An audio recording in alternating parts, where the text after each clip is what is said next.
Hello days, ഇന്നത്തെ വീഡിയോയിൽ നമ്മൾ ഡിസ്കസ് ചെയ്യുന്നത് Sreenarayana Guru open university second semester BA sociology വിഭാഗം വിദ്യാർത്ഥികൾക്ക് മെയിൻ കോഴ്സായിട്ട് പഠിക്കാനുള്ള സോഷ്യോളജി ഇൻ ഇന്ത്യ എന്ന പേപ്പറിൻ്റെ ബ്ലോക്ക് 1 യൂണിറ്റുകളാണ്. ഒരു എക്സാം ഓറിയൻറ്റഡ് റിവിഷൻ ക്ലാസ്സാണ് ഉദ്ദേശിക്കുന്നത്. ആദ്യമായിട്ട് കാണുന്നവർ സബ്സ്ക്രൈബ് ചെയ്യുക. Block 1 emergence of sociology in India. ഇന്ത്യയിൽ സോഷ്യോളജിയുടെ എമർജൻസ് ആണ് ഇതിൽ പറയുന്നത്. നമ്മളിപ്പോൾ ഫസ്റ്റ് സെമ്മിൽ പഠിക്കുന്നത് എന്ന് പറഞ്ഞു കഴിഞ്ഞാൽ സോഷ്യോളജി എന്താണ്, അതിൻ്റെ ബേസിക് കൺസെപ്റ്റ്, അതിൻ്റെ ഉത്ഭവം കാര്യങ്ങളൊക്കെ ആയിരുന്നു പഠിച്ചിരുന്നത്. എന്നാൽ ഇതിൽ ഇന്ത്യയുമായി ബന്ധപ്പെട്ട് സോഷ്യോളജി ഇന്ത്യയിൽ എങ്ങനെയാണ്, ഇന്ത്യയിൽ പ്രധാന ചിന്തകർ ആരൊക്കെയാണ് തുടങ്ങിയിട്ടുള്ള കാര്യങ്ങളൊക്കെയാണ് സെക്കൻഡ് സെമസ്റ്റർ നമുക്ക് പഠിക്കാനുള്ളത്. അതിൽ unit 1 development of sociology and social anthropology of India, social and colonial debates. ഇന്ത്യയിൽ സോഷ്യോളജിയുടെയും സോഷ്യൽ ആന്ത്രപ്പോളജിയുടെയും വികാസം, അതിനെക്കുറിച്ചാണ് പറയുന്നത്. സോഷ്യോളജിയുടെ വികാസത്തിന് കാരണമായത് കൊളോണിയൽ പശ്ചാത്തലമുണ്ട്. അതിൻ്റെ ഘടകങ്ങളും എന്തൊക്കെയാണെന്നുള്ളതാണ് ആദ്യം പറയുന്നത്. കൊളോണിയൽ ഭരണകാലത്തെയും അതുപോലെ സ്വാതന്ത്ര്യ സമരകാലത്തെയും സാമൂഹിക സാംസ്കാരിക സാഹചര്യങ്ങളാണ് ഇന്ത്യയിൽ സോഷ്യോളജിയുടെ വികാസത്തിന് കാരണമായത്. അതിന് ഒന്ന് കൊളോണിയലിസം നമ്മൾ പലപ്പോഴും കേട്ടിട്ടുണ്ടാവും. ബ്രിട്ടീഷ് ഭരണമായിരുന്നു കൂടുതലായിട്ട് ഇന്ത്യയിൽ ഉണ്ടായിരുന്നത്. ബ്രിട്ടീഷ് ഭരണാധികാരികളുടെ കാലത്ത് ഭരണം ജനങ്ങളുടെ മേലുള്ള നിയന്ത്രണം എളുപ്പമാക്കുന്നതിനായി സോഷ്യോളജിയും ആന്ത്രപ്പോളജിയും ഒരു ഉപകരണമായിട്ട് അവർ ഉപയോഗിച്ചു. റെയിൽവേ, ടെലിഗ്രാഫ്, അച്ചടി മാധ്യമങ്ങൾ തുടങ്ങിയിട്ടുള്ള പുതിയ സാങ്കേതിക വിദ്യകളുടെ വികാസം രാജ്യത്തിൻ്റെ വിവിധ ഭാഗങ്ങളിലുള്ള ആളുകൾ തമ്മിലുള്ള ആശയവിനിമയം എളുപ്പമാക്കിയത് ഇന്ത്യൻ സമൂഹത്തിന് ആധുനികവൽക്കരണത്തിന് സഹായിച്ചു. അതായത് കൊളോണിയലിസം ഇന്ത്യയിൽ സോഷ്യോളജി എമർജ് ചെയ്യാൻ കാരണമായി എന്നാണ് പറയുന്നത്. പ്രത്യേകിച്ച് ബ്രിട്ടീഷുകാർ കൊണ്ടുവന്ന പല കാര്യങ്ങളും ഈ ഒരു ഇതിന് കാരണമായി എന്നുള്ളതാണ്. മറ്റൊന്ന് പരിഷ്കരണ നവോത്ഥാന പ്രസ്ഥാനങ്ങൾ. 19ാം നൂറ്റാണ്ടിൽ രാജാറാം മോഹൻ റായിയുടെ ബ്രഹ്മസമാജം, MG റാനയുടെ പ്രാർത്ഥന സമാജം തുടങ്ങിയിട്ടുള്ള പ്രസ്ഥാനങ്ങൾ ഇന്ത്യൻ പാരമ്പര്യത്തെ ആധുനികവൽക്കരിക്കാൻ വാദിച്ചു. ദയാനന്ദ സരസ്വതിയുടെ ആര്യ സമാജം, വിവേകാനന്ദൻ്റെ രാമകൃഷ്ണ മിഷൻ തുടങ്ങിയവ പ്രാചീന വേദങ്ങളുടെ വിശുദ്ധിയിലേക്ക് മടങ്ങാൻ ആഹ്വാനം ചെയ്തു. ഈ രണ്ട് ധാരകളും ഇന്ത്യൻ സാമൂഹിക യാഥാർത്ഥ്യങ്ങളെക്കുറിച്ച് ആഴത്തിലുള്ള പഠനങ്ങൾക്ക് വഴിയൊരുക്കി. മൂന്നാമത്താണ് ബ്രിട്ടീഷ് വിദ്യാഭ്യാസം. 1835 ലോർഡ് മെക്കാളയുടെ പുതിയ വിദ്യാഭ്യാസ നയം അവതരിപ്പിച്ചു.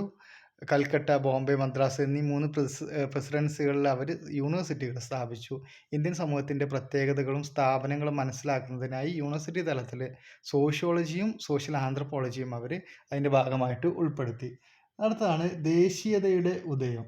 ബ്രിട്ടീഷ് വിദ്യാഭ്യാസവും അതുപോലെ കൊളോണിയൽ വിരുദ്ധ സമരങ്ങളും ഇന്ത്യക്കാരിലൊരു ആത്മവിശ്വാസം വളർത്തി. ദാദാഭായ് നവറോജി, ലാലാ ലജ്പത് റായ്, MG റാനഡെ തുടങ്ങിയിട്ടുള്ള നേതാക്കൾ ഭൗതികമായിട്ടുള്ള ഉണർവ് സൃഷ്ടിക്കാൻ കഠിനാധ്വാനം ചെയ്തു.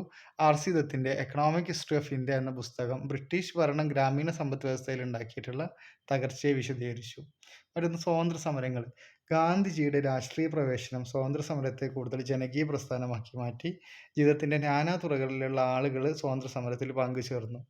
മറ്റൊന്ന് സ്വതന്ത്രാനന്തര ഇന്ത്യയിലെ ആസൂത്രണവും വികസനവും. 1947 ശേഷം ആസൂത്രിത വികസനത്തിനായി സർക്കാരിന് കൃത്യമായ ഡാറ്റ ആവശ്യമായിട്ട് വന്നു. പ്ലാനിംഗ് കമ്മീഷൻ, പഞ്ചവത്സര പദ്ധതികൾ എന്നിവയ്ക്ക് ജനങ്ങളുടെ സാമൂഹിക സാമ്പത്തിക അവസ്ഥയെക്കുറിച്ച് കൂടുതൽ വിവരങ്ങൾ വേണ്ടിയിരുന്നു. വികസന പദ്ധതികളുടെ വിലയിരുത്തലിനായി 1969 കാർഗിലിൻ്റെ അധ്യക്ഷതയിൽ ICSSR, Indian council of social science research സ്ഥാപിക്കപ്പെട്ടു. മറ്റൊന്ന് അമേരിക്കൻ ബ്രിട്ടീഷ് സ്വാധീനം. ആദ്യകാലങ്ങളിൽ ബ്രിട്ടീഷ് ആന്ത്രപ്പോളജിക്കൽ തിയറികളായിരുന്നു ഈ വിഷയങ്ങളുടെ വികാസത്തെ സ്വാധീനിച്ചിരുന്നത്. രണ്ടാം ലോക മഹായുദ്ധത്തിന് ശേഷം അമേരിക്കൻ യൂണിവേഴ്സിറ്റികളിലെ ഏരിയ സ്റ്റഡീസ് പ്രോഗ്രാമുകളും അതുപോലെ ഫണ്ടിങ്ങും ഇന്ത്യയിലെ പഠനങ്ങൾക്ക് ഊർജം പകർന്നു. ഫോർഡ് ഫൗണ്ടേഷൻ പോലെയുള്ള സംഘടനകൾ മുൻകൈയെടുത്ത് കമ്മ്യൂണിറ്റി ഡെവലപ്മെൻറ്റ് പ്രോഗ്രാമുകൾ സോഷ്യോളജിയുടെ വളർച്ചയെ സഹായിച്ചു. ഇതൊക്കെയാണ് ഈ പ്രധാനപ്പെട്ട പോയിന്റുകൾ ഇതിൽ പഠിക്കാനുള്ളത്. നെക്സ്റ്റ് ഇതിൽ പഠിക്കാനുള്ളതാണ് സോഷ്യോളജിയുടെ വികാസത്തിന് കാരണമായ സാമൂഹ്യ പശ്ചാത്തലവും ഘടകങ്ങളും. ഒന്ന് ക്ലാസിക്കൽ പാരമ്പര്യങ്ങൾ. യോഗ, ന്യായം, വൈശേഷികം, വേദാന്തം, മീമാംസ എന്നീ 6 ചിന്താധാരകൾ ഇന്ത്യയിൽ ശക്തമായൊരു ക്ലാസിക്കൽ അടിത്തറ നൽകി. കൗടില്യൻ്റെ അർത്ഥശാസ്ത്രം, അതുപോലെ ശുക്രാചാര്യരുടെ നീതിശാസ്ത്രം, മനുവിൻ്റെ ധർമ്മശാസ്ത്രം എന്നിവ പുരാതന സമൂഹത്തെ മനസ്സിലാക്കാൻ സഹായിക്കുന്നു. മെഗസ്തനിസ്, ഫാഹിയാൻ, ഹുയാൻസാങ്, അൽ ബിറൂനി, ഇബ്നു ബത്തൂത്ത തുടങ്ങിയിട്ടുള്ള വിദേശ സഞ്ചാരികളുടെ കുറിപ്പുകളും പ്രധാന സ്രോതസ്സുകളാണ്. മധ്യകാല പൈതൃകങ്ങൾ. പ്രാദേശിക ഭാഷകളിലുള്ള ഭക്തി സാഹിത്യം, ഇസ്ലാമിക് സൂഫി പാരമ്പര്യങ്ങളുടെ സ്വാധീനം എന്നിവ ഈ ഒരു കാലഘട്ടത്തിലെ പ്രത്യേകതകളാണ്. മുഗൾ ചക്രവർത്തിയായ അക്ബറുടെ കാലത്ത് ഭരണ വരുമാന വ്യവസ്ഥകളെക്കുറിച്ച് അബുൽ ഫസലിൻ്റെ ഐനി അക്ബരി വിശദീകരിക്കുന്നുണ്ട്. മറ്റൊന്ന് ആധുനിക വികസനം. വില്യം ജോൺസ്, മാക്സ് മുള്ളർ തുടങ്ങിയിട്ടുള്ള ഇൻഡോളജിസ്റ്റുകൾ കുടുംബം, നിയമം, ജാതി, മതം തുടങ്ങിയ ഇന്ത്യൻ സ്ഥാപനങ്ങളെ പഠിക്കാൻ ശ്രമിച്ചു. J H. Hutton, Edgar Thurston, H. Risley തുടങ്ങിയ കൊളോണിയൽ ഭരണാധികാരികൾ ഇന്ത്യയിലെ ഗ്രാമങ്ങൾ, ജാതികൾ, ആചാരങ്ങൾ എന്നിവയെക്കുറിച്ചൊരു എത്നോഗ്രാഫിക് പഠനങ്ങൾ നടത്തി. 1816 ഫ്രഞ്ച് മിഷണറിയായ Abbe Dubois Hindu manners, custom and ceremonies എന്ന പുസ്തകം പ്രസിദ്ധീകരിച്ചു. നെക്സ്റ്റ്, ഇന്ത്യൻ സോഷ്യോളജിയുടെയും സോഷ്യൽ ആന്ത്രപ്പോളജിയുടെയും വികാസ ഘട്ടങ്ങൾ. ശ്രീനിവാസിൻ്റെയും പാനയുടെയും അഭിപ്രായത്തിൽ ഈ വിഷയത്തിൻ്റെ 3 ഘട്ടമായിട്ട് തരംതിരിക്കാം. ഒന്നാം ഘട്ടം എന്നാണ് ഫസ്റ്റ് ഫേസ്, ഫൗണ്ടേഷൻ. 1773 1900 ഈ ഒരു കാലയളവിൽ WHR റിവേഴ്സ് തോടകളെക്കുറിച്ച്, തോട എന്ന് പറയുന്ന വിഭാഗത്തെക്കുറിച്ച് ഫീൽഡ് വർക്ക് നടത്തി 1906 പുസ്തകം പ്രസിദ്ധീകരിച്ചു. LK അനന്തകൃഷ്ണൻ അയ്യർ കൊച്ചിയിലെയും മൈസൂരിലെയും ജാതികളെയും ഗോത്രങ്ങളെയും കുറിച്ച് പഠിച്ചു. SC റോയ് ബീഹാറിലെ ഗോത്രങ്ങളെക്കുറിച്ച് പഠിക്കുകയും മാൻ ഇൻ ഇന്ത്യ എന്ന ജേണൽ ആരംഭിക്കുകയും ചെയ്തു. 1905 എത്നോഗ്രാഫിക് സർവേ ഓഫ് ഇന്ത്യ സ്ഥാപിക്കപ്പെട്ടത് ഈ ഘട്ടത്തിലെ വലിയൊരു നാഴികക്കല്ലായിരുന്നു. രണ്ടാം ഘട്ടം എന്ന് പറയുന്നത് സ്ഥാപനവൽക്കരണമാണ്, ഇൻസ്റ്റിറ്റ്യൂഷണലൈസേഷൻ. 1901 മുതൽ 50 വരെ. 1914 ബോംബെ യൂണിവേഴ്സിറ്റിയിൽ സോഷ്യോളജി പഠനം ആരംഭിച്ചു. 1919 പാട്രിക് എഡൽസിൻ്റെ നേതൃത്വത്തിൽ ഡിപ്പാർട്ട്മെൻറ്റ് പ്രവർത്തനം ആരംഭിച്ചു. തുടർന്ന് GS ഗുരെ ഇതിന് നേതൃത്വം നൽകി. 1917 കൽക്കട്ട യൂണിവേഴ്സിറ്റിയിൽ BNCയിലും 1921 ലക്നൗ യൂണിവേഴ്സിറ്റിയിൽ രാജ് കമാൽ മുഖർജിയും സോഷ്യോളജി പഠനങ്ങൾക്ക് തുടക്കം കുറിച്ചു.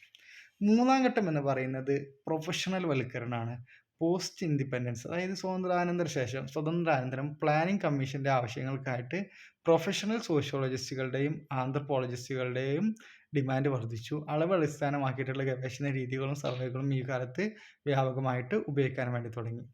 ഇനി different perspectives on Indian society. Indian സമൂഹത്തെക്കുറിച്ചുള്ള വിവിധ കാഴ്ചപ്പാടുകൾ. അതിൽ ഏറ്റവും പ്രധാനപ്പെട്ടതാണ് ഇൻഡോളജിക്കൽ ആൻഡ് ടെക്സ്റ്റ്വൽ പേഴ്സ്പെക്റ്റീവ്സ്. പുരാതന സംസ്കൃത ഗ്രന്ഥങ്ങളെയും മതഗ്രന്ഥങ്ങളെയും അടിസ്ഥാനമാക്കി ഇന്ത്യൻ സമൂഹത്തെ പഠിക്കുന്ന രീതിയാണ് ഇൻഡോളജി എന്ന് പറയുന്നത്. അതായത് നമ്മൾ ഈ രാമായണം, മഹാഭാരതം അങ്ങനെയുള്ള ഉപനിഷത്തുകൾ ഇതൊക്കെ ഉണ്ടല്ലോ, ഇതിൻ്റെയൊക്കെ അടിസ്ഥാനത്തിൽ ഇപ്പോൾ ഇതുപോലെയുള്ള പുണ്യമാക്കപ്പെട്ട ഗ്രന്ഥങ്ങളുടെ അടിസ്ഥാനത്തിൽ ഇന്ത്യൻ സമൂഹത്തെക്കുറിച്ചും ഇന്ത്യൻ സമൂഹത്തിൻ്റെ ചരിത്രം, രാഷ്ട്രീയം, സംസ്കാരം ഇതൊക്കെ കുറിച്ച് പഠിക്കുന്നതിനെയാണ് ഇൻഡോളജി എന്ന് പറയാം.